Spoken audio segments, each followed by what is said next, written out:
Pero si ahora, por ejemplo, alguien dijera, ya no le llamaremos ibuprofeno, que le vamos a llamar agua con azúcar, ¿eh? A partir de ese momento, seguramente pasaría eso. Ya el ibuprofeno no está en el mercado, es verdad, cierto, no está en el mercado, porque ahora se llama agua con azúcar. ¿El riesgo sigue siendo el mismo? Sí.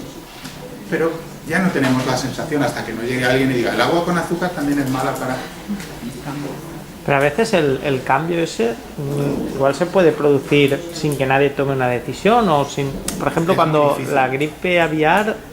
Uno se tomaron... Sí, se toman muchas decisiones, pero no sé, hay un momento que de repente la sociedad ya no lo encontraba por las razones que sean.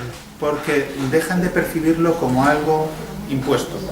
Es decir, el problema del riesgo, insisto, de este tipo de riesgos, es que se perciben como impuestos, como no asumidos voluntariamente. Si en un determinado momento yo pienso, ya sé que el ibuprofeno, lo que decía antes, los móviles producen tumores del sistema nervioso central. Cierto, ¿verdad? Y esto va a misa, ¿no? Si esto fuera así. Grabación, lo digo, para que luego nadie me salga por ahí diciendo, ha habido un señor que ha llegado allí y ha dicho esto, ¿no? En ese momento, utilizar o no utilizar el móvil ya está asumido voluntariamente. Yo sé que producen tumores, pero no voy a dejar de utilizar el móvil, pues ya asumo yo. Se acabó el problema. Ya no me lo impone nadie, ya lo hago yo porque me da la gana. Es como lo del fumar.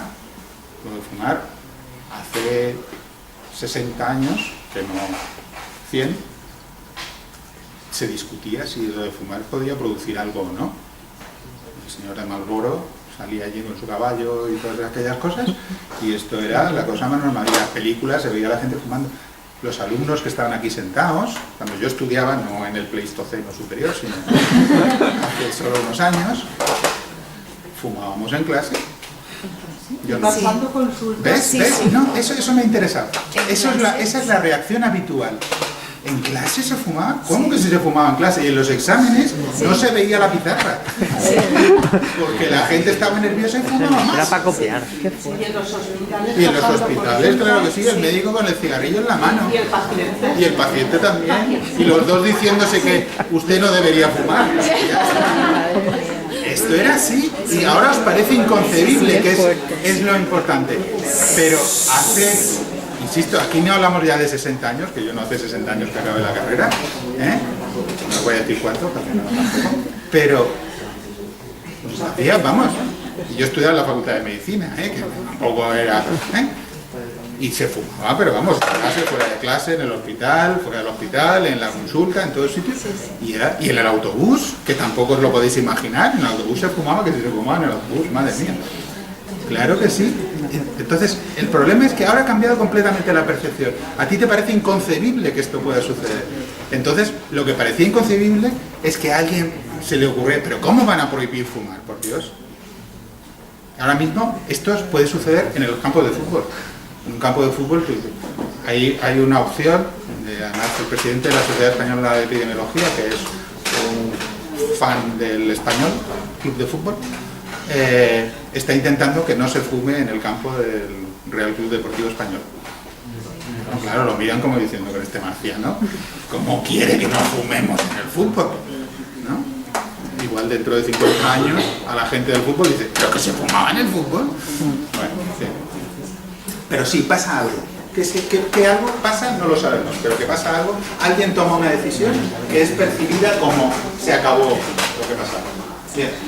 Este de aquí, que tiene ya un cierto tiempo, es del año 2007, es un artículo que si podéis encontrar por ahí es interesante de leer, lo tendréis aquí, lo que podáis llegar a leer, no esto, pero bueno, está escrito por un epidemiólogo de Castellón, se llama Juan Bellido, y que es una persona que trabaja muy bien estos temas, y he sacado aquí porque tiene mucho que ver con esto de lo que hablamos.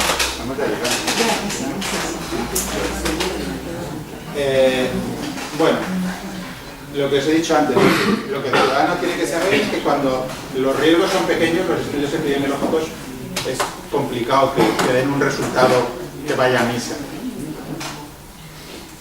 Y lo otro es que cuando hay como dice, una transgresión ambiental evidente, no hace falta un estudio epidemiológico. Si alguien se ha saltado la normativa, oiga, no pida usted un estudio epidemiológico, pida que se cumpla la normativa.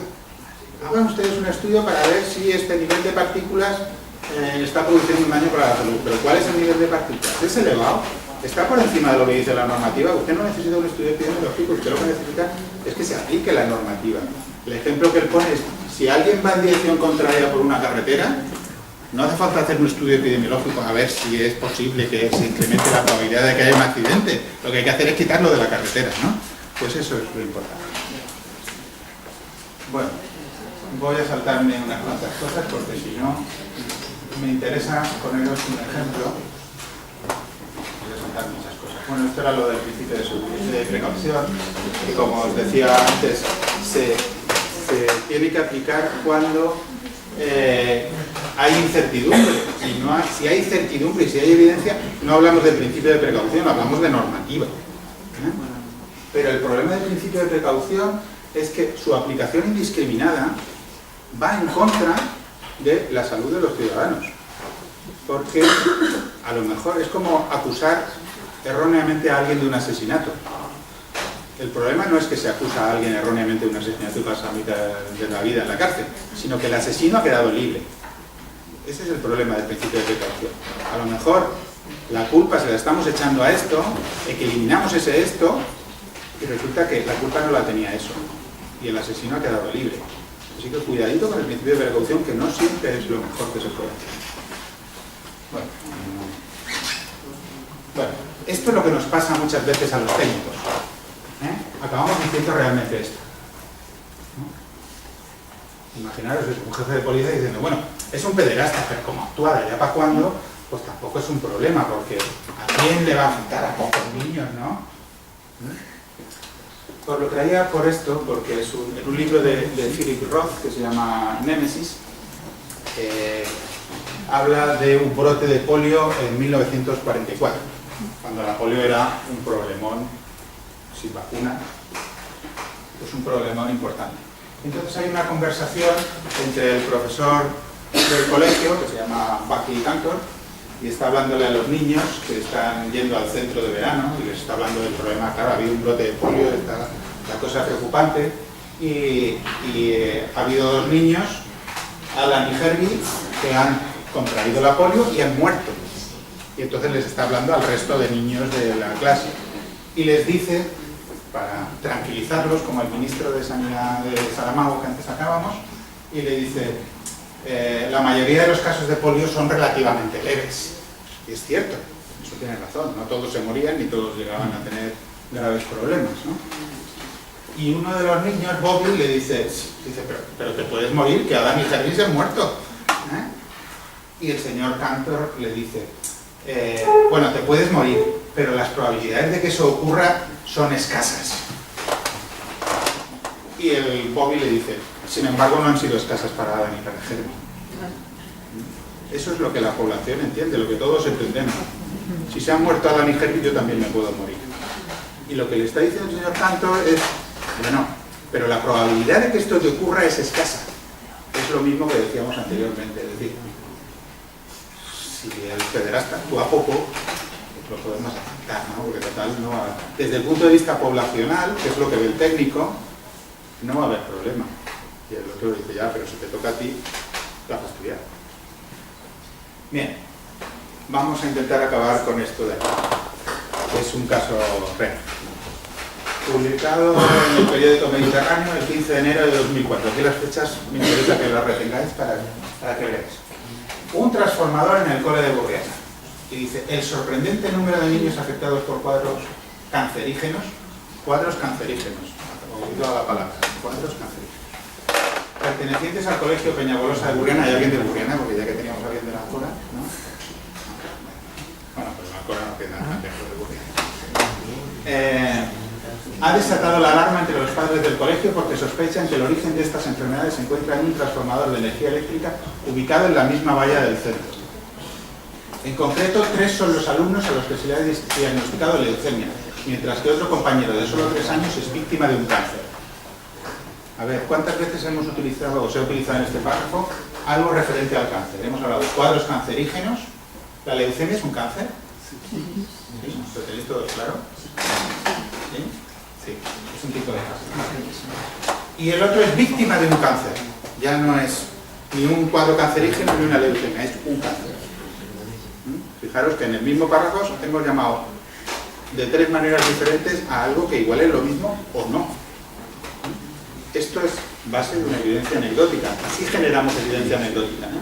Lo digo para que cuando vosotros os toque escribir, si en el mismo párrafo utilizáis 3 conceptos diferentes para lo mismo, el que lo lee, ¿qué habéis deducido de aquí? ¿Qué es lo que hay? ¿Cuál es el problema?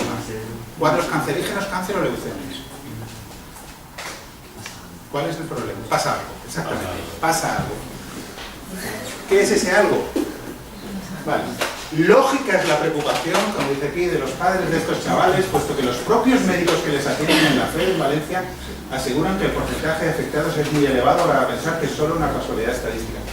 Los propios médicos eran un médico, también para que los plurales son importantes.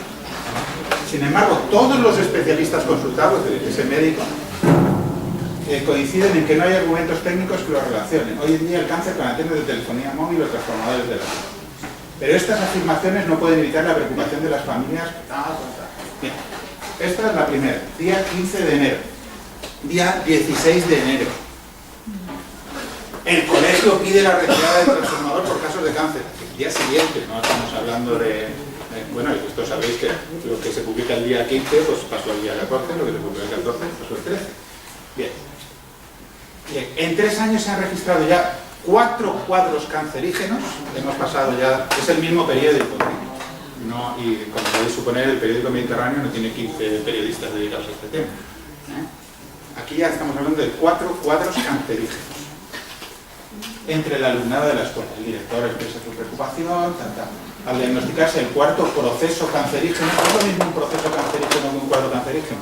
Bueno, entre la alumnada. 3 de ellos son por leucemia y el último un tumor maxilofacial en un niño de 3 años que permanece ingresado en el hospital.